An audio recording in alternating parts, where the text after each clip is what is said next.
Hello everyone, I shall discuss about the real sequence today. Let us start our discussion. That is basic of real sequence. That is we have to know what is real sequence in this lecture. So first of all let us know about what is sequence. A sequence is a function from n to r, and this is called actually real sequence. That is the images of f belongs to r.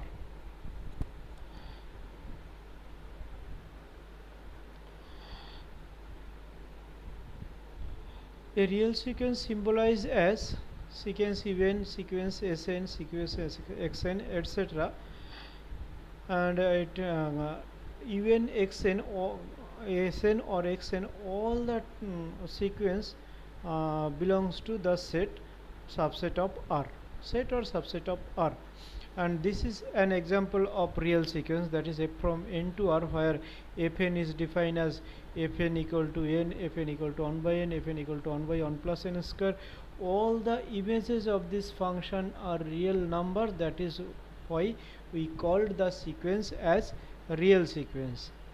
And constant sequence, when the functional value of the sequence, that is term of the sequence, is always constant for all n belongs to the set of natural number, then the sequence is called the constant sequence. Next we have to know about the bounded sequence. Bounded sequence, we say that when all the term of the sequence bounded above by a large number g or by a real number g, then we called the sequence is bounded above, and sequence has a upper bound. And similarly, when all the term of the sequence is greater or equal to a real number g, small g say, then for all n belongs to n, then we say that the sequence even is called bounded below, and so then sequence even have the lower bound. And combining these two properties, we say that when a sequence uh, lies between two natural number, all the term of the sequence lies between two natural number, small g capital G, then we say the sequence is bounded. Range of the sequence, that is where the sequential values lies, that is in which set the sequential values lie, is called the range of the sequence. And in this chapter we must know the limit of about the limit of the sequence. What is limit? We called of a sequence, that a real number L is said to be limit of the sequence if for corresponding to a pre-assigned positive epsilon, greater positive epsilon, that is epsilon is greater than 0, then there exists a natural number k depending on epsilon, such that un minus l less than epsilon for all n greater or equal to k. That is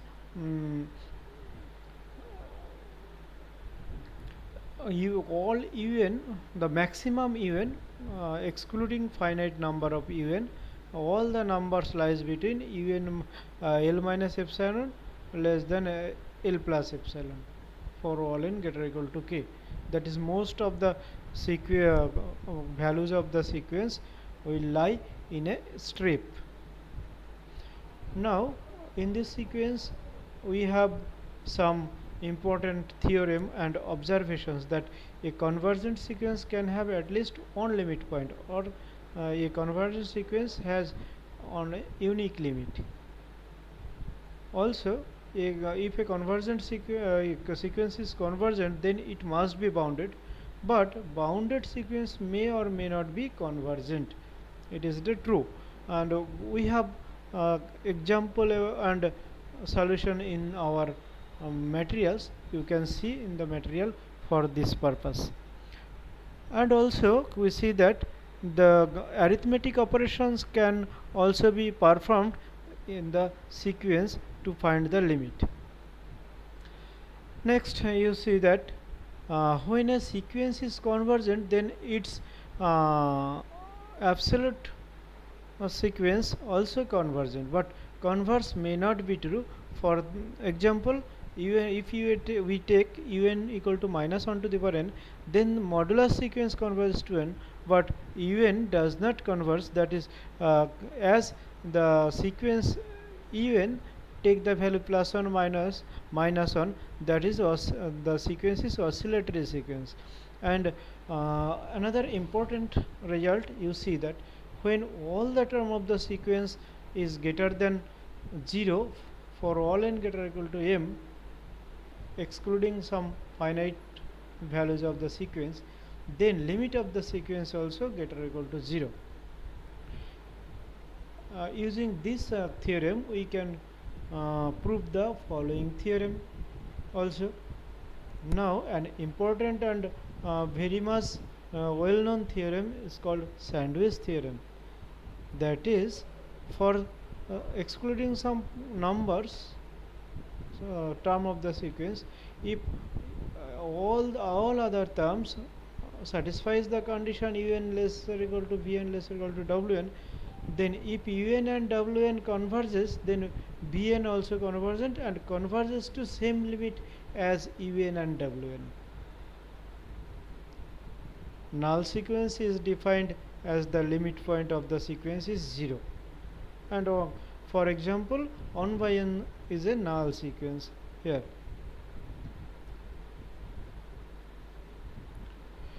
If un be a null sequence, then modulus un also be a null sequence. This is an corollary. Divergent sequence. What is divergent sequence? A sequence un is said to be divergent and diverges to plus infinity if excluding some term of the sequence, all other term is greater than a large number z. Then we called the sequence is divergent sequence and diverges to infinity. Similarly, we can also say the divergent sequence defined as the sequence diverges to minus infinity.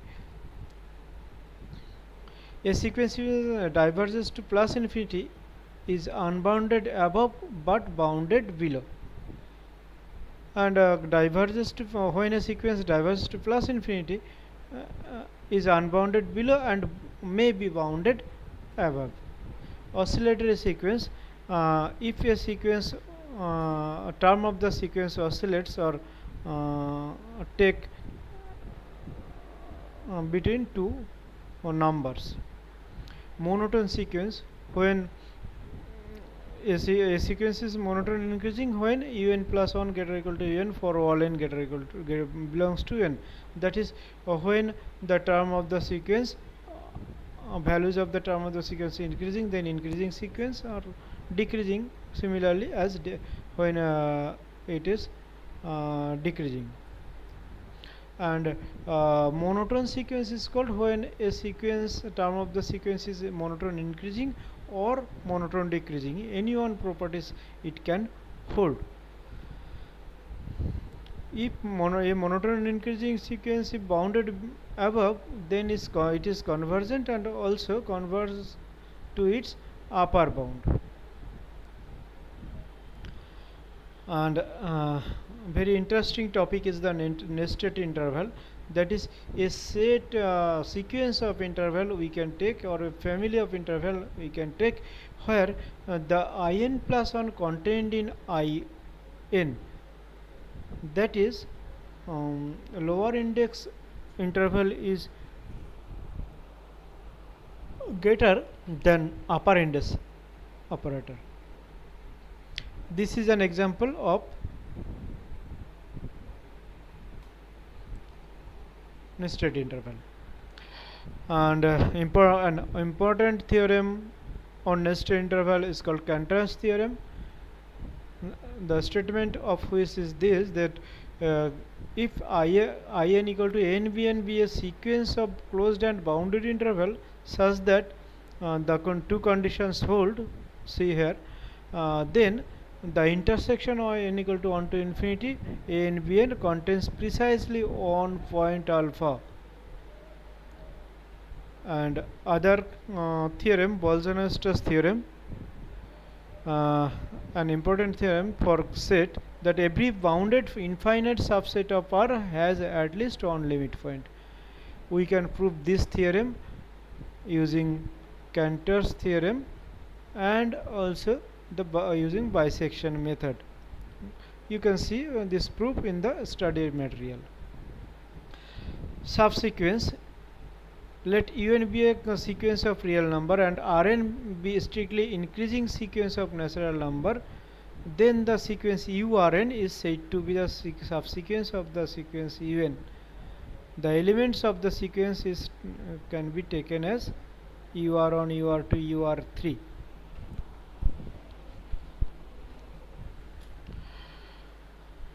Here is an example of subsequence. You can see.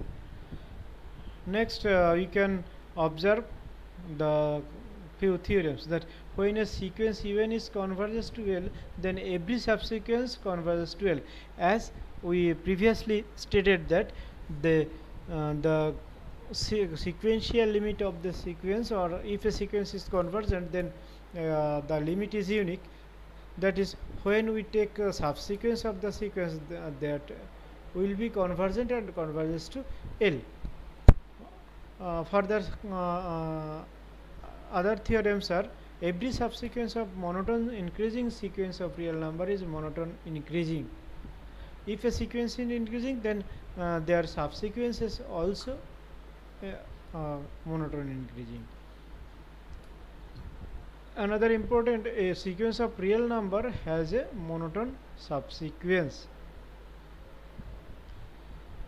Next, subsequential limit is that is the when you consider a subsequence of un, then a subsequence may converge, un may not be converged, but its subsequence may be convergent. Then the limit of the subsequence will be called the subsequential limit. Bolzano-Sturz theorem: every bounded sequence of real number has a convergent subsequence. That is, if a sequence is bounded, then we can find a convergent subsequence. Limit supremum or limit infimum is defined as, that is, greatest subsequential limit is called limit supremum, or least subsequential limit is called limit infimum. A bounded sequence is un is convergent if limit supremum and limit infimum are equal. That is, all subsequential limits are same. Next, two very important theorems are Cauchy general principles of convergence. A necessary and sufficient condition for convergence of sequence un is that for assigned positive epsilon, there exists a natural number k such that modulus of un minus un less than epsilon for all n greater or equal to k, where m equal to n plus k we can take. A sequence which obeys the Cauchy's general principle of convergence is called Cauchy's sequence. Another theorem: a sequence is a Cauchy sequence of real number if and only if it is convergent. It is a very well known theorem and proof is hand in hand. For Cauchy's first theorem, if limit n tends to infinity equal to L, then this also hold. That is, limit n tends to infinity, summation un by n equal to L. That is converges to same limit. And second theorem such that if xn be a sequence such that xn greater than 0 for all n belongs to n, if limit n tends to infinity xn plus 1 by xn exists, then limit n tends to infinity xn to the power 1 by n also exist, and both the limits are equal. Thank you. This is our presentation for the sequence, and for details you visit the study material shared in the e-learning module section. Thank you all.